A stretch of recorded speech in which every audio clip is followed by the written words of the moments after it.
સાહેબ સ્વર્ગમાં બધાને જાવું, પણ મરવું કોઈને ગમે? જાવું બધાને સ્વર્ગમાં. લ્યો હવે માની લો કે આપડા પ્રોગ્રામ થયો ને આ ભગવાનને મોજ આવી ગઈ અને ભગવાન તેજની પાછળ મને બોલાવે, માયા એ માયા આયર આ કાર્યથી હું ખુશ થયો છું ને વિમાન લઈને આવ્યો છું અને તમને બધાને વૈકુંઠમાં લઈ જવાના છે ને વિમાન પાછળ પીડ્યું છું અને એ વિમાનમાં કેટલા સામે કેપેસિટી કઈ એવું છે નહીં, જેમ માણા બેસતું જાય એ વિમાન મોટું થતું જાય. હું તો ના પાડું, કોઈની તૈયારી હોય કેજો, વાતું થાય સાહેબ. અત્યારે અહીંયા બેઠા છીએ સાહેબ, આવું વૈકુંઠમાં મોજ ન હોય ન હોય અને ન હોય. એટલે વ્રતના માણસો કહે છે કે ભાઈ અમારે તમારા વૈકુંઠમાં નથી આવવું. તો અમારો લોકકવિ લખે છે કે મારું વન રાવણ છે રૂડું વૈકુંઠ નહીં રે આવું રે મારું વન રાવણ છે રૂડું વૈકુંઠ નહીં રે આવું.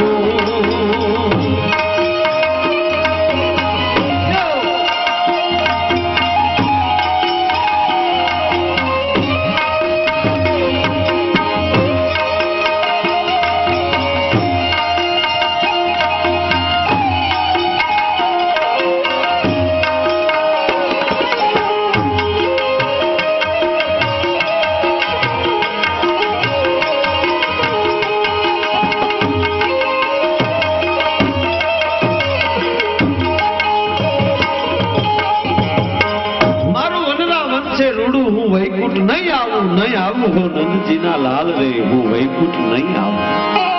અને વાત હાજી ને ભાઈ, વૈકુંઠમાં કઈ વ્યવસ્થા હોય ન હોય.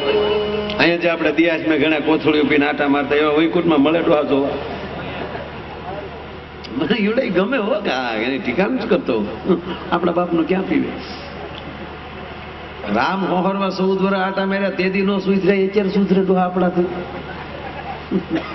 આપણને ગમે. એક જણો શનિવાર, આપડા શનિવાર હતો ને, શનિવાર ને ત્રણ કોથળી પી ગયો અને હાવ કોરી પસવ્યો, હાવ લુકેશ. ઘરમાં ખાવા તેલ નહીં.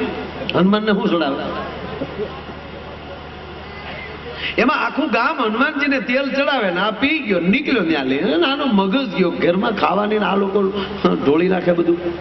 આમાં જોજો, આ રૂપિયાની તમે ગોર કરો ને પછી અમુક, આની વાત નથી કરતો, પણ અમુક માણસો લોભિયા હોય ને એ જોઈ નો એક એ બેઠા બેઠા બળે. ફતવો કહેવાય, ફતવો. લક્ષ્મીનું અપમાન કહેવાય. તો તું ઘીરે રહેજે. તમે આમાં વિષ્ણુ ભગવાનનો ફોટો કેટલાય જોયો? અલે વાહ વાહ વાહ વાહ વાહ.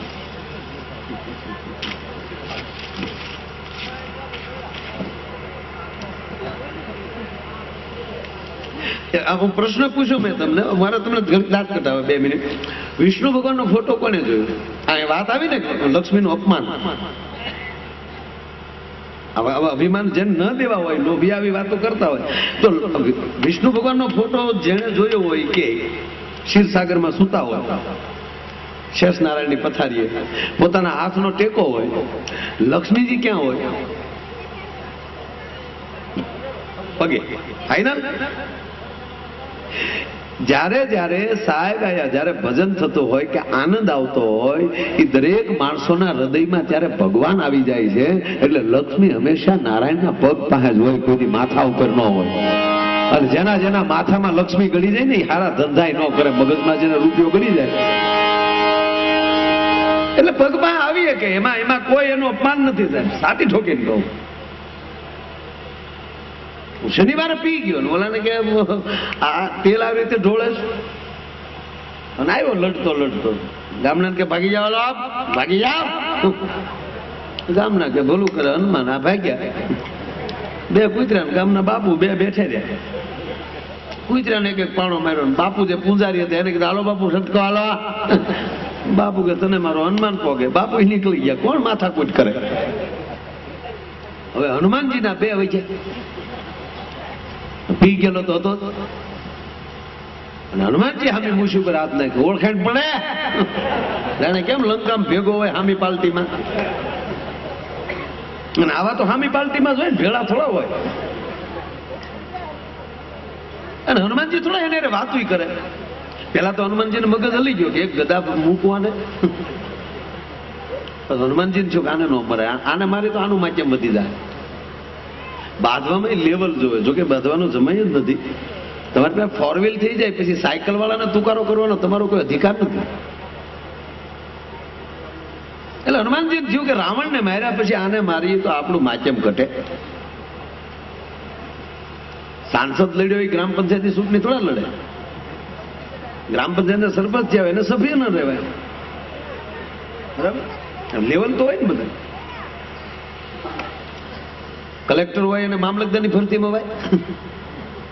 એટલે હનુમાનજી થયું કે આને મારીશ તો આનું માધ્યમ ઘટી જાય. એટલે હનુમાનજી કઈ બોલ્યા નહીં. તા તો આ મારું દીકરું શક્યું. ઓળખાણ પડે છે. એકલા રામના કામ કર્યા એમાં ઠૂઠ થઈ ગયા. અમે હું તમારું બગાડ્યું અને લંકા બાળી દીધી. ન કરવાના ધંધા કર્યા. કોના નેતી ડોઈ એટલું હોનું ભારતમાં આવ્યું તો ભૂખ હોઈ જાય. હવે ઠીક છે, જે થવું થઈ ગયું. કાલે રાતે આવું છું પાછો. 11,000 રોકડા રાખજો ને તલવાર કાઢે આગી નહીં થાય એમ કે મળું ગયું ગુગલું. મંડળ મુજાણું, હનુમંત મિત્ર મંડળ મુજાણું કે આવડો કાલ પાછો આવશે પીધેલ હોય લઈને મૂર્તિને એ તલવાર અડી જાય, મૂર્તિ ખંડિત થાય તો પાછી મૂર્તિ જયપુરથી લાવવી, પાછો ખર્ચો કરવો. આનો રસ્તો શું કરવો? આને રોકાય એવું તો છે નહીં, માથાભારે માણસ. એટલે એમાં મંડળમાં આવા વડીલો હોય ને એને કીધું કે એક કામ કરો, એક રસ્તો છે શું કે આપણે જે મેન મૂર્તિ છે ને એને આડું પાર્ટેશન કરી નાખો, પડદો મારી ગયો. આગળ સિનાઈ માટેની નાની મૂર્તિ મૂકી ગયો ને બેને ભલે શાળા કર્યા. એટલે વડીલો એ કીધા પ્રમાણે એટલે મંડળે એ જ કર્યું, આડું પડદો મારી દીધો ને આગળ એક નાની મૂર્તિ લાવ્યા ચિનાઈ માટીની. એ મૂર્તિ મૂકી દીધી અને ઓલો બીજે દી આવ્યો ને તલવાર કાઢી. હનુમાનજી નહીં ઉભો કે ભાગી ગયા, ભાગીએ. એમાં નાની મૂર્તિ છે કે તાર પપ્પા કેમ ગયા લે મકર ધોધ સમજો. આના ભડાકે દેવે બીજું કઈ કરે છે. આના ગીત ન હોય સાહેબ. એટલે અમારો કવિ લોકકવિ લખે કે સ્વર્ગના લોક તો છે યતિ કુડા, સ્વર્ગના લોક તો છે યતિ કુડા.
બેસીને રહેવું મારે ટગમગ જોવું, નહીં ખાવું નહીં પીવું હો નંદજીના લાલ રે, હું વૈકુંઠ નહીં આવું. આપણે ઘણાની વાડીએ ગયા હોય, કોઈના ઘરે ગયા હોય અને એના ઘરની એવી રધી હોય એટલે માણસો વાતો કરે કે ભાઈ એવી ભગવાનની દયા, એમ થાય ખાધા પીધા વગરના બેઠા રહે. એટલે મારો કવિ લખે કે નહીં ખાવું નહીં પીવું હો નંદજીના લાલ રે, હું વૈકુંઠ નહીં આવું. અને પહેલી વાત તો એ છે કે વૈકુંઠજી છે કે નહીં કોઈ નક્કી નથી ભાઈ. કોઈ આપણને વાતો થાય વૈકુંઠ વૈકુંઠ વૈકુંઠ, પણ